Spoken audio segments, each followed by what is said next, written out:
hormat Bapak Presiden Airiko, Bapak Fikri Anda, Bunda Fikri ya. Dan kemudian Ibu Frida selaku moderator dan juga Bapak Ibu yang berkenan dan berpartisipasi secara aktif untuk hadir di webinar series ini tentang tips dan triks bagaimana untuk bisa lolos dalam chapter yang terindeks fokus. Sebelum kita lanjut untuk membahas mengenai itu, perkenalkan dulu, nama saya Hasto Hadi. Bapak Ibu bisa manggil saya dengan Pak Hasto ya, atau Kang Hasto kalau mungkin dalam istilah orang Jawa itu kultur yang biasa kita sebut atau kita panggil.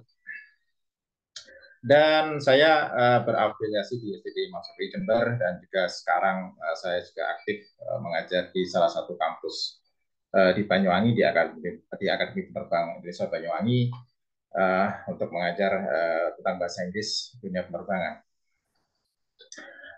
Saya juga secara aktif berpartisipasi di komunitas Airicall yang sudah diampu oleh Bunda Fikri sejak mungkin lebih daripada 2 atau 3 tahun yang lalu, dan kemudian Bunda Fikri berinisiatif untuk mengajak saya untuk turut aktif mengembangkan Airicall bersama-sama dengan para pendahulu termasuk Ibu Yunita, Ibu Frida Amalia, dan Pak Said. Dan itu merupakan kebanggaan bagi saya bisa bergabung di Airicall. Dan kita lanjut membahas sedikit ya berkenaan dengan book chapter. Tadi sudah dibahas secara detail oleh Huda Fikri book chapter itu apa, dan mungkin ada sedikit perbedaan mengenai book chapter dibandingkan dengan jurnal artikel. Nah, ini yang menarik. Tetapi sebelum saya melanjutkan pembahasan yang lebih detail mengenai hal tersebut, perkenankan saya untuk membahas bagaimana awal mula saya jatuh cinta pada book chapter. Ini penting sekali untuk Bapak Ibu ketahui ya. Ini sebagai motivasi Bapak Ibu untuk nanti menulis book chapter. Jadi semula saya belum tahu dan sama sekali tidak tahu itu book chapter itu seperti apa. Itu awal mulanya. Dan kemudian saya secara tidak sengaja melihat salah satu iklan di salah satu website. Di situ ada, kalau nggak salah, IGI Global. Di situ dia mempromosikan penulisan chapter, sedang mencari proposal-proposal yang akan dimasukkan ke dalam book chapter tersebut. Dan kemudian saya melihat bahwasannya ini menarik sekali book chapter tersebut. Karena ini saya rasa sebagai pendatang baru, sebagai newbie, dan saya menganggap itu adalah peluang yang bagus. Dan sepertinya ya pada saat itu saya merasakan ini sepertinya publisher yang cukup lumayan ya. Kalau bisa dikata sebenarnya publisher yang saya targetkan pada waktu itu sekelas ini ya, kelas mediocre, walaupun tidak kelas 8 atas ya, seperti di Lamp Online, di Wiley, dan lain sebagainya. Mungkin ini kesempatan bagi saya, bagi seorang newbie, pendatang baru, untuk bisa menerbitkan sesuatu hal yang berkenaan dengan riset saya. Jadi itu. Jadi saya coba untuk meng-apply dan kemudian di accepted, diterima. Nah, itu yang pada akhirnya membuat saya, sepertinya ini lebih ya, cukup mudah ya. Di book chapter tadi Pak Presiden Eriko mengatakan sepertinya lebih mudah. Ya, saya afirmasi sekali lagi, bagi saya juga ini cukup mudah prosesnya untuk bisa di-accept ataupun bisa diterima di book chapter. Nah, tidak ada screening inisial yang sangat begitu sulit seperti kita temukan di artikel-artikel riset yang lebih panjang ya. Dan itu yang kesan yang saya bawa sampai sekarang. Mudah, dan prosesnya, kalau untuk prosesnya sendiri kurang lebih hampir kurang lebih sama dengan artikel-artikel riset yang lain. Saya sampai bisa publish kurang lebih memakan waktu ya kurang lebih sekitar 1 tahun. Dan saya tidak tahu kalau itu pada akhirnya nanti akan terindeks Scopus. Itu sama sekali saya nggak tahu. Uh, Awal mula memang niatnya untuk belajar ya. Dan dan pada akhirnya suatu waktu ada salah satu rekan saya dan beliau juga dalam satu tim penulisan. Beliau dulu dosen saya di Universitas Muhammadiyah Malang, Ibu Rina, memberitahu saya, Mas, terima kasih banyak atas apa namanya bantuannya selama ini. Ternyata chapter kita pada akhirnya terindeks Scopus. Nah gitu. Pada waktu itu beliau studi di S3 di UNESA di Surabaya. Dan kebetulan untuk syarat disertasi beliau harus minimal beberapa yang terindeks Scopus. Dan beliau tidak sadar kalau ini termasuk hadiah yang dia tunggu. Dan ternyata chapter tersebut pada akhirnya terindeks Scopus. Nah, saya juga, oh, kenapa ini kok bisa terindeks Scopus? Ini merupakan suatu apa ya, hadiah atau gift bagi saya pribadi. Yang pendatang baru, yang pada akhirnya ini merupakan hal yang tidak terduga ya. Dan tentu saja ini merupakan hal yang sangat menarik, hadiah yang begitu besar bagi saya seorang pendatang baru. Dan kemudian saya teruskan untuk menuliskan chapter berikutnya dan akhirnya saya juga tergabung di salah satu komunitas internasional juga dan kemudian saya mendapatkan formasi sayembara berupa apa namanya pembukaan book chapter proposal. Nah di pembukaan tersebut diperuntukkan bagi para bapak ibu dosen atau peneliti yang ruang lingkupnya ada di bahasa Inggris salah satunya ya. Dan terutama saya backgroundnya adalah bahasa Inggris dan kemudian saya coba untuk propose di situ. Dan itu juga menarik juga hadiah buat saya juga. Kenapa? Karena memang pada akhirnya di tengah perjalanan saya mendapatkan informasi langsung dari editor bahwasanya nanti uh, book chapter kita akan dimasukkan di salah satu apa namanya publisher ternama, yakni Springer. Dan alhamdulillah hadiah berikutnya yang datang ternyata book chapter tersebut, chapter kami akhirnya bisa tembus di publisher ternama yaitu Springer dan ini sangat luar biasa. Dan bagi Bapak Ibu dosen tentu saja ini tidak asing. Kalau ada klausul ya, dan kemarin saya juga mengajak rekan dosen dari salah satu kampus negeri di Malang. Ya, jadi ada klausul kalau bisa menerbitkan sejenis buku atau book chapter dan terbit di publisher ternama akan mendapatkan reward ya, hadiah dari kampus tersebut. Nah, ini yang menarik. Ya, itu bisa menjadi motivasi yang lain kenapa kita ingin menerbitkan artikel book chapter yang tentu saja syaratnya lumayan menantang bagi saya ya, yakni bisa publish di publisher ternama yakni Springer dan akhirnya kita terbit di Springer seperti itu. Jadi ini ialah pembuka saya awal history saya mulai saya jatuh cinta kepada book chapter dan pada akhirnya saya fokuskan untuk menulis book chapter sampai pada saat ini dan kemarin sudah accepted dan tinggal kita untuk mengirimkan keseluruhan proposal yang sudah kita buat dengan tim dan semoga saja nanti akan terindeks Scopus lagi. Ini menarik buat Bapak Ibu, silakan nanti ya untuk belajar bersama-sama dengan saya dan bersama dengan iRecall. Kami lanjutkan Bapak Ibu.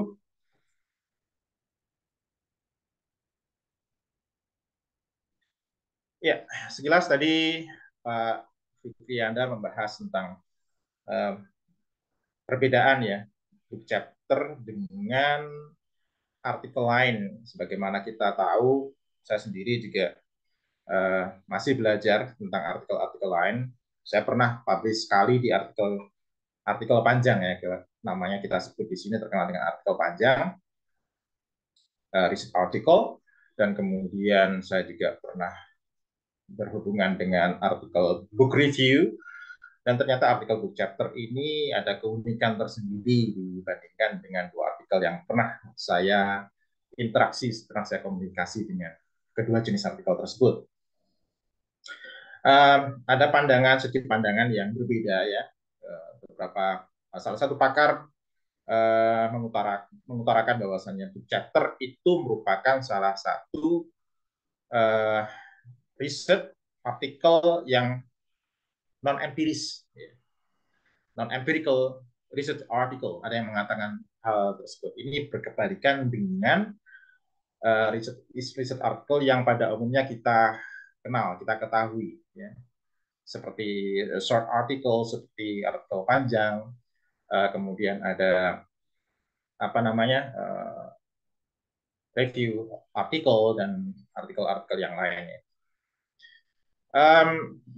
Ini kalau kita namakan sebagai suatu apa ya, riset konsep seperti itu, walaupun sebenarnya tidak hanya fokus pada non empiris ya, pada faktanya seperti itu, tetapi memang fokus dari chapter itu pada non empirical atau non empiris research ya. Nah itu sedikit ya pembuka apa itu book chapter, dan kita patut untuk mengenal sebelum kita terlibat secara dalam, secara hangat untuk mengerjakan artikel yang bernama book chapter tersebut.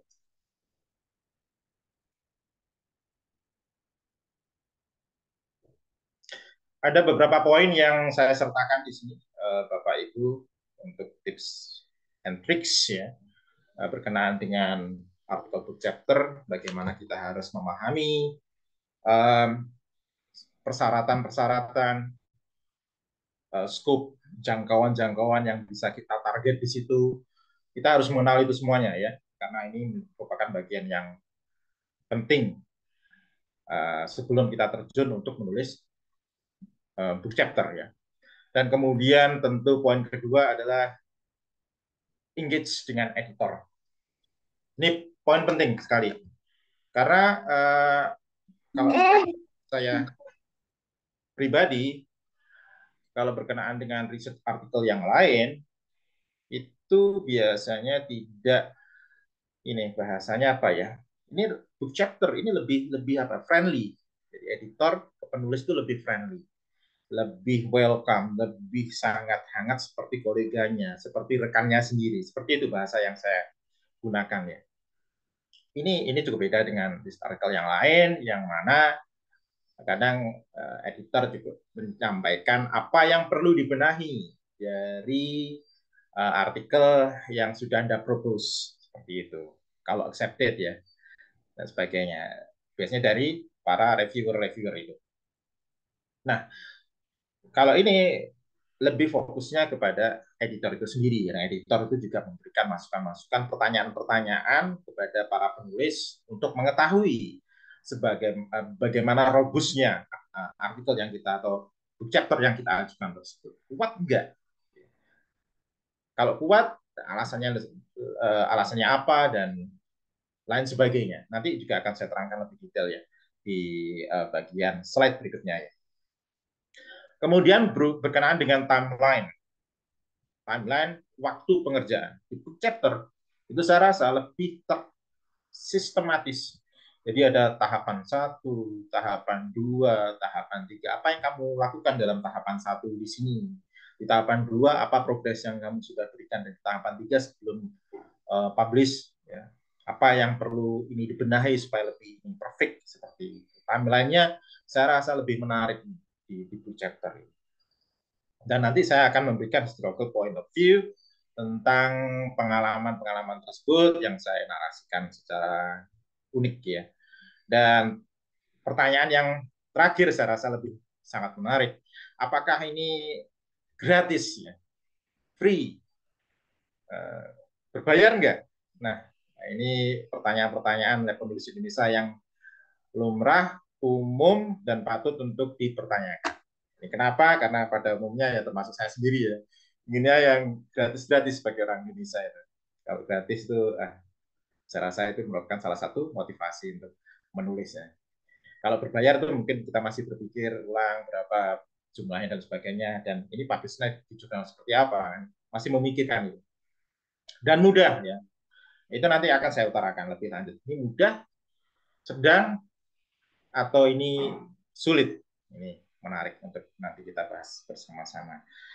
Saya akan lanjutkan di slide berikutnya.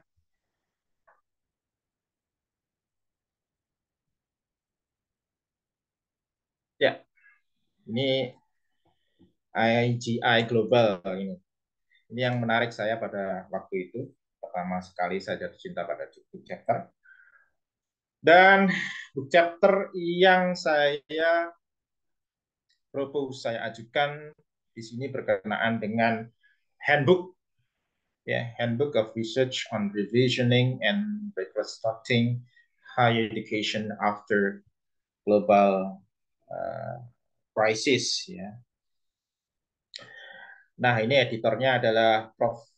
Dr. Salin Hai Ju yang merupakan profesor di salah satu kampus di Amerika Serikat sana.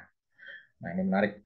Nah, tema yang tadi saya bawakan adalah kita patut untuk mengenal skop jangkauan yang coba ingin editor tawarkan kepada para penulis, dan harus istilahnya fit in, memang harus sesuai dengan apa tema besar yang diajukan oleh editor. Jadi penulis penting sekali untuk mengenal tema besar yang dibawakan oleh apa namanya editor tersebut.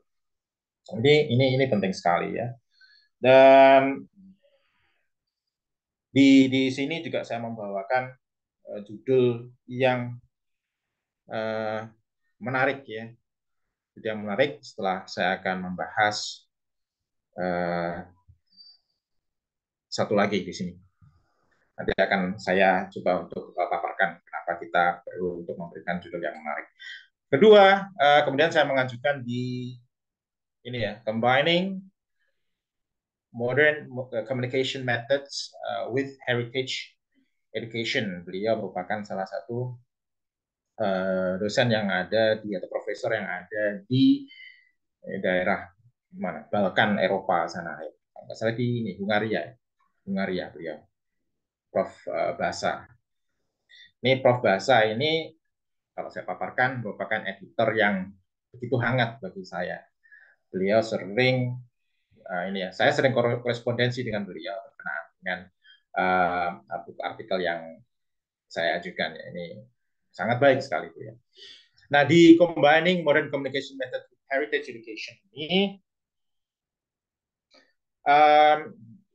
saya membawakan judul berkenaan dengan tema besar, yakni judul saya adalah combining modern communication method with heritage education, ya, dengan menggunakan konsep apa namanya IDLE ya, investigating digital learning of English. Dan kebetulan penulis kedua saya, beliau berfokus pada pengembangan IDLE ini. Nah, kemudian saya, Bu, gimana kita buat chapter yang berkenaan dengan heritage education? Menarik ini, Mas. Kebetulan saya juga saya sedang mengembangkan namanya IDLE, Investigating Digital Learning of English, dengan rekan-rekan guru SMA ya, yang ada di daerah Jakarta dan sekitar. Oke, data-data mungkin kita bisa nanti gunakan di data-data yang rekan-rekan saya atau kolega saya nanti sebagai partisipan di dalam penulisan chapter. Dan akhirnya muncul judul yang tadi saya paparkan. Dan akhirnya accepted dan akhirnya diterima. Nah, jadi membangun komunikasi dengan editor dan membangun komunikasi dengan rekan-rekan penulis kita atau subjek kita itu penting sekali, dan mengenal terutama tema besar yang dibawakan oleh editor kita ya, itu sangat patut kita cermati secara bersama-sama. Dan kemudian judul yang berikutnya terkait dengan slide yang tadi sebelumnya, saya membawakan ini, exploring students' perception in hybrid vocational task-based language teaching in Indonesia. Jadi kalau kalau saya kembali lagi tadi, ya, pada tema besarnya adalah di rekonstruksi higher education ya atau global crisis. Kita tahu bahwasannya Indonesia atau secara global kita mengalami pandemi COVID. Nah, ini ada tema besar yang menarik. Setelah itu apa yang perlu kita lakukan? Dan kampus kami apa menawarkan untuk adanya hybrid ya. Kita mengenal ada hybrid dan ada sistem pendidikan online yang lainnya ya blended learning dan lainnya. Kalau di dalam hybrid ini kan mahasiswa-siswa diberikan pilihan untuk studinya bagaimana ya. Apakah studi langsung di kelas, apakah studi secara online. Mahasiswa diberikan keluasan untuk memilih itu dan tantangannya seperti apa. Makanya tadi saya atau kami menawarkan judul sesuai dengan tema besar itu. Nah, kemudian saya lanjutkan.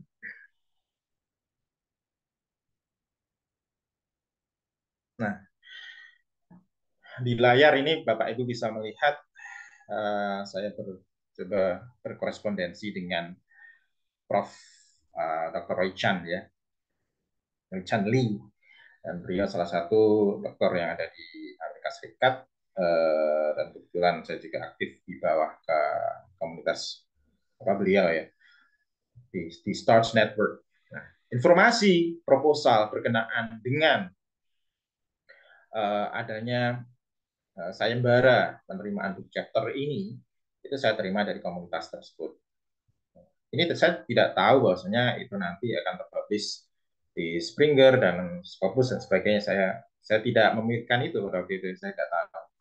Jadi ini menarik. Jadi Prof. Roy Chan itu selain dari tadi ya saya sebutkan Prof. Basa ya dari Mengaria itu, beliau sangat welcome sekali, sangat hangat sekali, dan saya korespondensi berkaitan dengan uh, research di dalam chapter yang saya ajukan bersama rekan kami.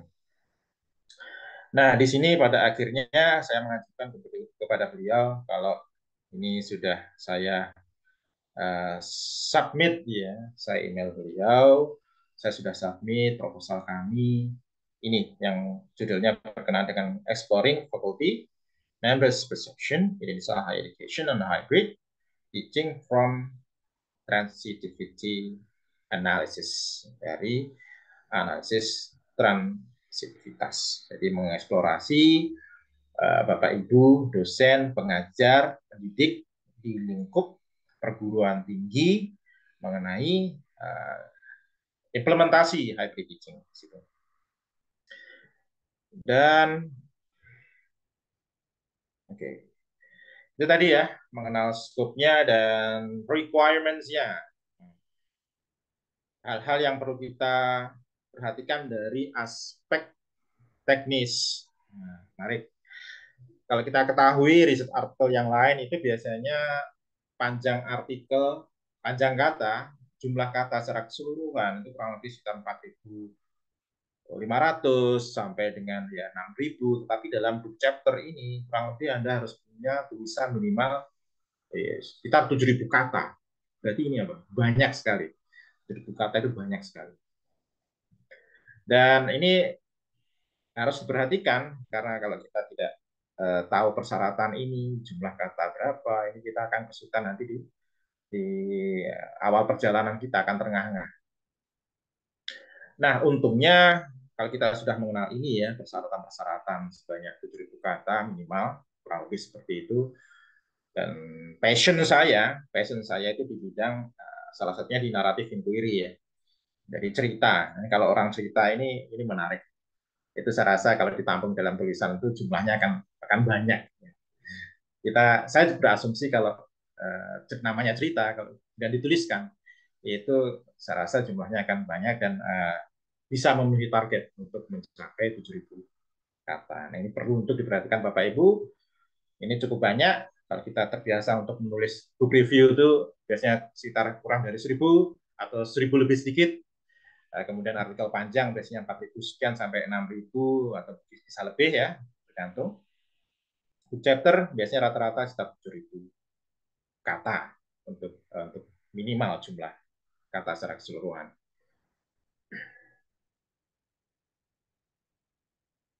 Nah, poin yang berikutnya adalah poin engage with editor. Ya, kita harus engage, kita harus benar-benar berinteraksi dengan editor. Ini perbedaan yang saya rasa cukup signifikan ketika kita submit di jurnal artikel yang lain ya, artikel panjang ataupun book review ya masih ya kurang lebih hampir hampir mirip-mirip ya kurang lebih ya. Tapi dalam ini persepsi saya dalam chapter ini lebih lebih sangat intens gitu, lebih sangat seperti koleganya sebenarnya. Ya, jadi itu yang saya rasakan selama ini. Kita harus memperhatikan bagaimana kita harus engage, komunikasi secara aktif dengan editor. Kalau kita nanti proposalnya diterima oleh beliau.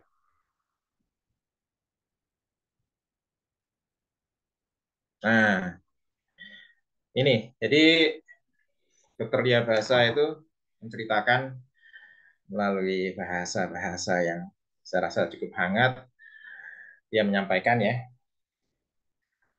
thank you for submitting your chapter proposal for the book combining modern communication methods with heritage education. It is very valuable, seriously technical linguistic and methodological approach to language teaching.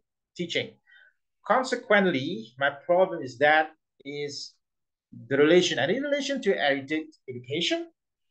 Could you please explain if I'm wrong? It is related to preserve any heritage or transmission traditions or the cultural heritage. Jadi ketika sudah submit, ada tanggapan dari editor. Ini pertanyaan yang memang cukup penting terkait dengan hal-hal yang sifatnya teknis seperti linguistik ya. Karena beliau itu, setelah saya lihat backgroundnya, tidak terlalu fokus pada aspek apa namanya linguistik ya. Dan ini perlu kita jelaskan kepada beliau aspek-aspek linguistik itu seperti apa. Dan di dalam chapter yang saya tulis ini, saya mengambil irisan ya analisis dari Michael Halliday dari Halliday New Halliday atau Hallidayan. Nah ini perlu kita jelaskan secara apa ya, secara lebih friendly ya kepada editor kita. Nah, kalau ada pertanyaan-pertanyaan yang mungkin editor tidak terlalu paham karena memang latar belakang beliau tidak di bidang ya expertise dari linguistik. Jadi kita perlu untuk menjelaskan. Dan ada pertanyaan lanjutan, apakah ada hubungannya dengan cultural heritage dan sebagainya. Karena di sini saya membawa guru yang memberikan pengajaran terkait dengan idle investigating digital learning of English, bagaimana mereka guru-guru membuat modalities ya, modalities teknologi-teknologi, aplikasi ataupun website-website yang memberikan informasi tentang fokus bahasa Inggris terkait dengan local heritage. Itu yang coba saya jelaskan kepada beliau.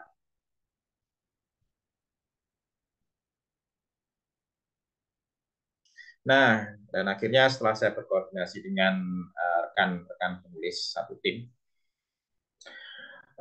saya memberikan email balasan. Ya. We like to make it clear that our proposal can be integrated with several topics and resources related to heritage education, because in secondary school, the available topics in their English course, the thing can be combined and in line with the modern communication, we make use of the hybrid idle informal digital learning of English, ya, before pandemics and so on. Jadi saya menjelaskan, sebenarnya ini sangat berhubungan dengan topik besar yang dibawakan oleh editor. Ini tentang guru yang mengimplementasikan idle, ya, tentang informal digital dan kemudian bagaimana mereka berusaha untuk mengimplementasi dan juga mengevaluasi dan materi yang juga untuk diinfuse ya terkait dengan local heritage. Jadi bahasa Inggris dihubungkan dengan local heritage. Ini korespondensi yang kami lakukan dengan editor. Jadi berusaha untuk memberikan bagaimana kita satisfy editor, memuaskan editor dengan jawaban-jawaban yang logis, ya. Yang logis, yang inherent, yang fokus pada topik tema besar yang dibawakan oleh editor.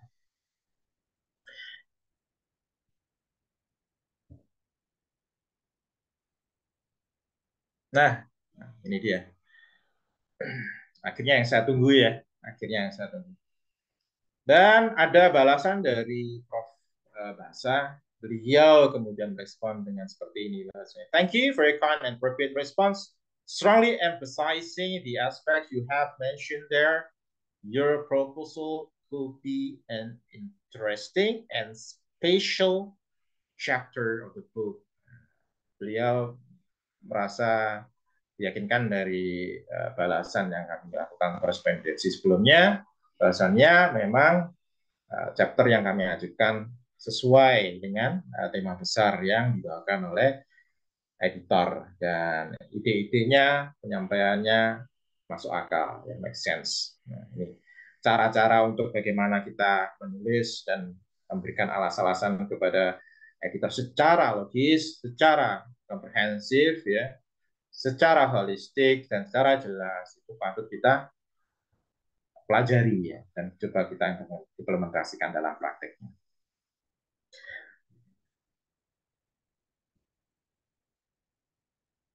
Nah, korespondensi kedua ini masih berkenaan dengan bagaimana engage dengan editor. Nah, di korespondensi ini saya menampilkan narasi, ya, bahwasanya kita sebagai manusia itu mungkin ada kesibukan dan sebagainya. Di samping ada jadwal di kampus, kita mungkin ada jadwal-jadwal yang lain yang kita tidak bisa untuk menyesuaikan. Maka daripada itu kita memberikan apa namanya alasan-alasan kepada editor untuk memberikan perpanjangan waktu untuk pengumpulan proposal, untuk pengumpulan penulisan. Karena ini kita temui, ya, rekan saya banyak sekali kesibukan, Mas, bagaimana kalau kita ini aja ya, minta untuk perpanjangan waktu. Ini penting ya. Tidak semuanya kita harus jalan lurus karena kita ada hambatan, ya, naik turun dan sebagainya, ada jalan berlubang dan sebagainya. Kebetulan kita ada waktu lain yang harus difokuskan, akhirnya kita minta untuk perpanjangan waktu kepada para editor tersebut. Contohnya di sini kepada Dr. Solin Hajiu, ya, untuk memberikan kita perpanjangan waktu. Di sini kami sampaikan seperti ini. I hope this finds you well. We would like to ask you for apology that we are concerned that we'll not be able to do the deadline for the book chapter, bla bla bla. Jadi kita nggak bisa ngumpulin proposal kita sesuai dengan deadline. Tadi sebelumnya ada pembahasan salah satunya tentang deadline, ya, penting. Deadline, kalau kita nggak bisa sesuai dengan deadline, kita berusaha untuk bernegosiasi. Jadi ilmu negosiasi ini sangat penting untuk kita komunikasikan kepada editor kita kalau tim kita secara keseluruhan mendapatkan suatu permasalahan terkait dengan pengumpulan proposal yang seharusnya dikumpulkan tetapi tidak bisa secara on time. Seperti itu.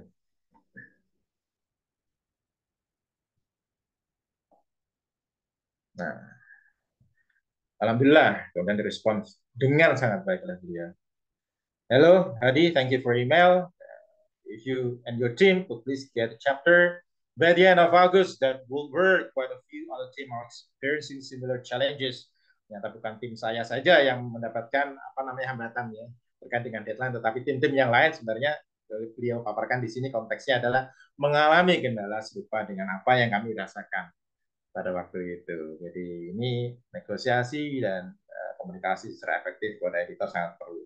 Dan kebetulan beliau sangat hangat untuk membalas respon email dari kami. Dan akhirnya dikabulkan untuk perpanjangan waktu seperti itu.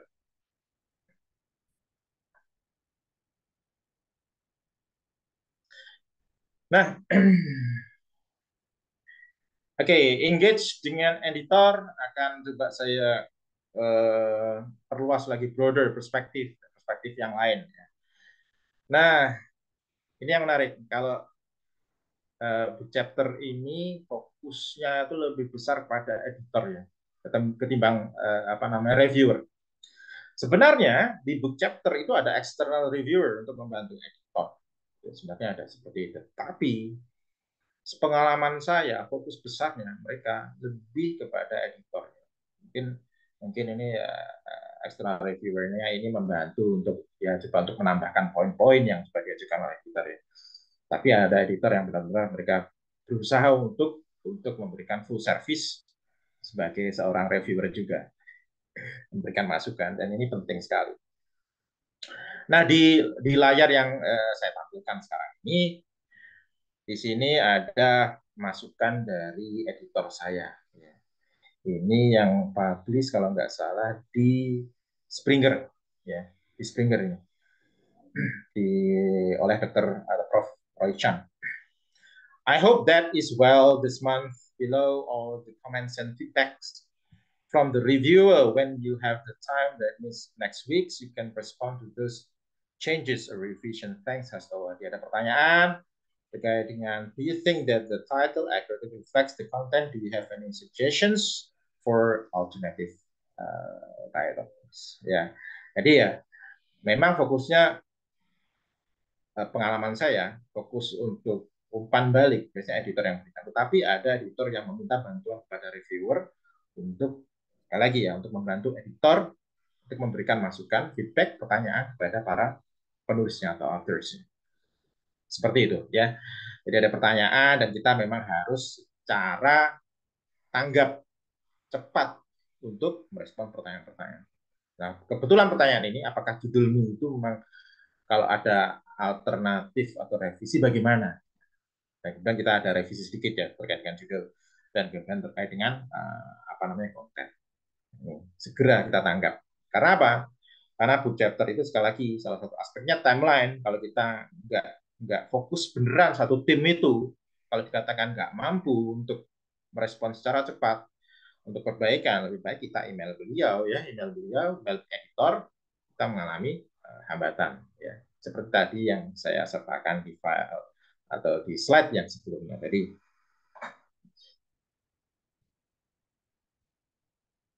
Nah, ini pertanyaannya. Manuscript, an original contribution? If so, in what ways? Why not? Banyak sekali pertanyaan-pertanyaan yang perlu untuk kita bahas. Dikatakan mudah, ya mudah ya di awal, untuk awal. Tapi pada prosesnya juga kita harus fighting, harus benar-benar kuat ya, strong untuk coba untuk merespon pertanyaan-pertanyaan dari editor ataupun dari reviewer yang dibawakan oleh editor. Jadi kita harus benar-benar cepat tanggap. Kita harus merespon itu dengan cepat. Rapat dengan tim itu merupakan salah satu faktor esensial, faktor yang penting ya, untuk menjawab persoalan-persoalan tersebut.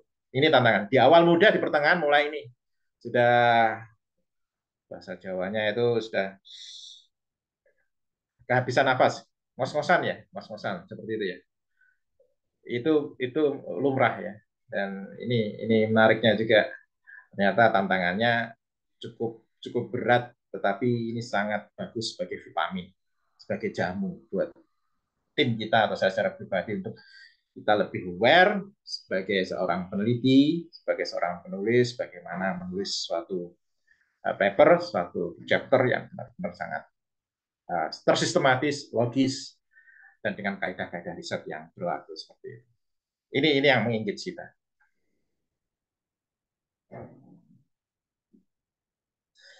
Berikutnya, setema berikutnya adalah berkenaan dengan timeline.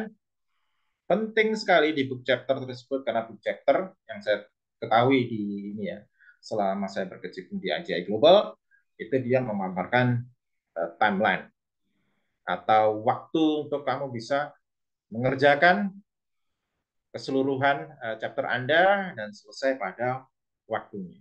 Ini perlu diperhatikan supaya nanti bisa apa namanya publish. Saya pernah punya satu kasus, saya pernah mengajukan artikel book chapter karena kesibukan saya lupa bahwasanya saya punya PR tersebut dan akhirnya saya tidak masuk dalam artikel book chapter tersebut ya. Saya lupa untuk memperbaiki dan lain sebagainya, ya pas semuanya. Kenapa? Kesibukan itu yang penting, manajemen diri dan kemudian juga untuk menyesuaikan dengan timeline itu sangat penting sekali.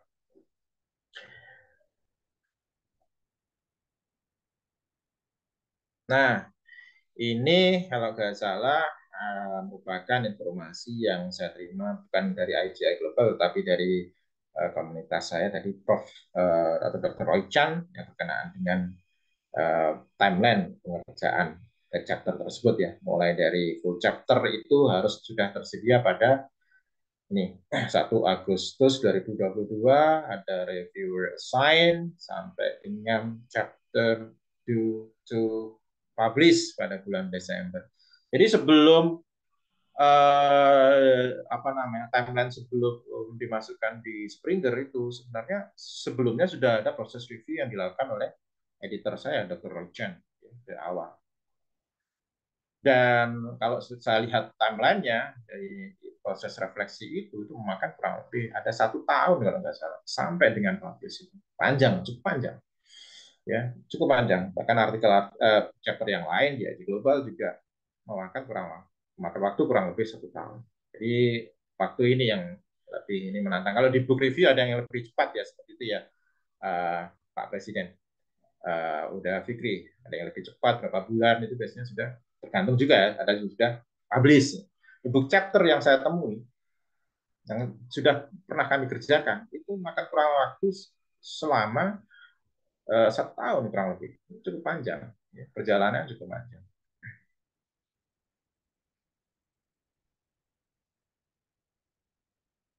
Nah, ini deadline.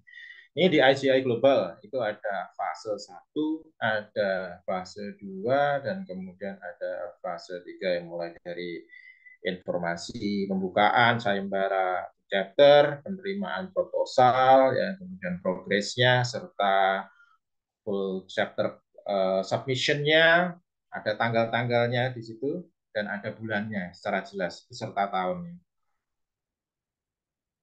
Dan kemudian ada fase 3 revisi, seterusnya sampai dengan final deadline. Itu lengkap dan detail sekali timeline yang diberikan oleh editor.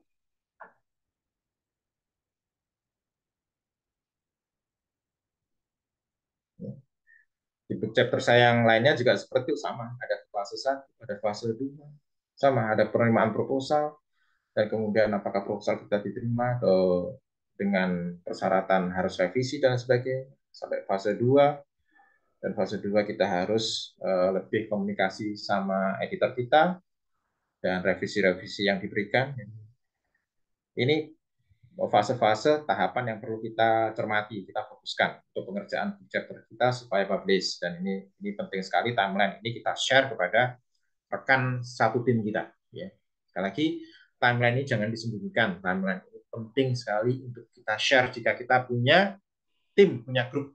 Kalau Anda single factor atau penulis individu itu sendiri, mungkin Anda sendiri yang bisa nanti manajemen. Tetapi kalau Anda bekerja secara tim, perlu Anda share deadline, timeline ini. Ini penting sekali. Poin yang penting berkenaan dengan trik dan tips untuk bisa publish book chapter, dan terutama di Scopus. Deadline, timeline sangat perlu Anda perhatikan dan Anda konsultasikan, Anda negosiasikan, Anda sharekan kepada rekan.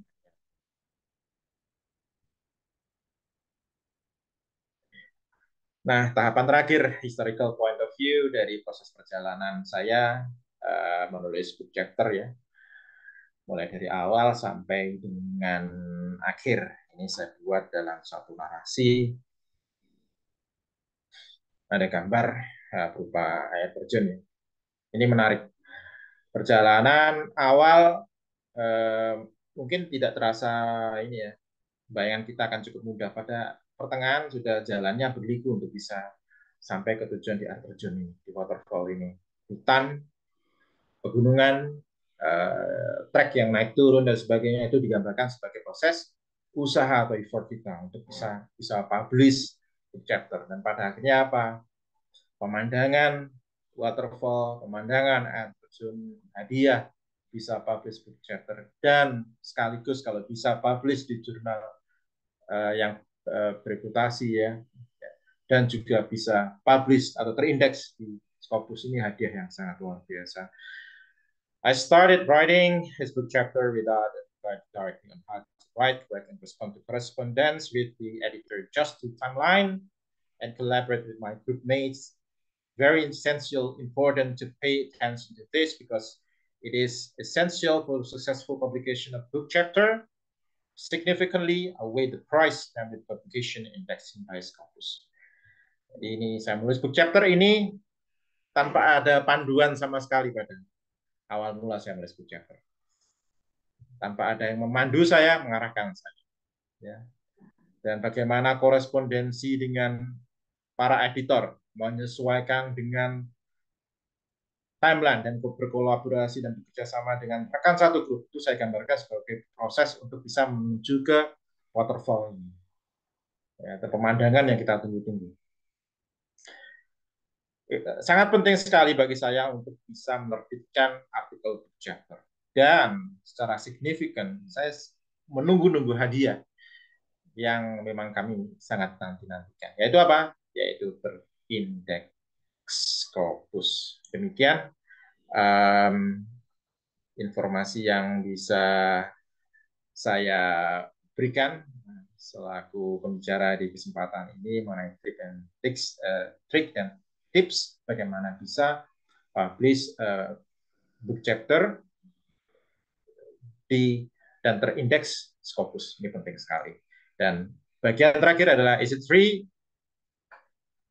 Apakah ini benar-benar gratis and easy, mudah? Ini bisa jadi pembahasan kita pada pertemuan terakhir ini. Dan saya kembalikan kepada moderator, Ibu Frida Akmal. Ya, dipersilakan. Baik, terima kasih Pak Hasto atas penyampaian materi yang sangat luar biasa hari ini. Untuk sesi selanjutnya, Bapak Ibu, kita akan ada diskusi tanya-jawab.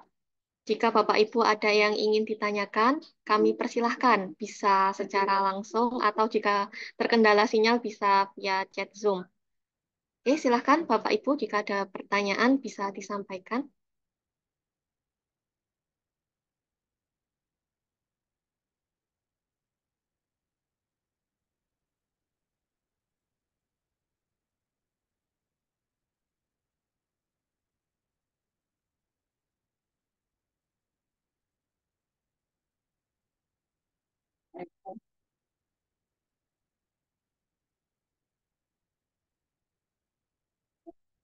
Oke, ini sepertinya sudah paham semua Pak Hasto ini. Tidak ada pertanyaan ini.